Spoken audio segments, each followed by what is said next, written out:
So we got this comment recently on Instagram that really annoyed me. This person was responding to a really popular post that we did about not being afraid of assisted living, essentially not being afraid of asking for help and considering transitioning a loved one living with dementia into memory care. And this person was like, well, that should always be a last resort because our parents took care of us and we need to do the same for them. And clearly, some people aren't willing to take care of their parents. And I'm like, okay. So we responded a couple times and then I ended up blocking this person because we don't need that kind of energy on our Instagram page. Frankly, the way that that person phrased this whole thing is totally wrong. Caregivers already feel really guilty, and asking for help in any way is tough for a lot of care partners, especially considering moving somebody into a dementia care community. Super difficult for people. We don't need to make that harder by saying ridiculous stuff like, our parents cared for us, we need to care for them. Okay, here's the thing.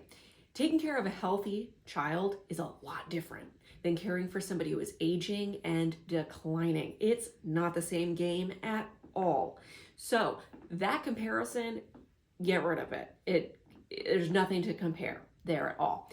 Plus, if someone living with dementia at some point told you, never move me to a home, right? I want to be here forever. Here's the thing. That individual, I highly doubt, would have said that to you had they known what that decline was going to look like. And also, not to mention, moving somebody to a home, a lot of times what people think about when they think about that, they're thinking about like a very old school, like one flew over the cuckoo's nest situation. That's not where you're thinking about moving that person. And most likely you're considering moving them to an assisted living / dementia care community, which is not a home. A home would be a nursing home, which would be a skilled nursing facility. And you may be considering that if they have more physical needs, but that's just not the same thing. So that whole comment had to go.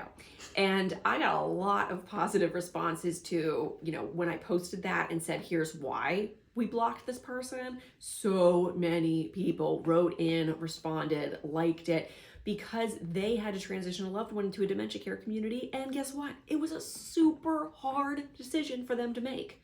The last thing anybody needs is somebody dragging them for making a really tough decision that had to be made. If you want more information on things like this, I highly recommend you check out my books. I've got 3 published books with Johns Hopkins University Press, and they are about transitioning someone living with dementia to a dementia care community. You can find them on my website or really simply by looking up my name on Amazon. Thanks.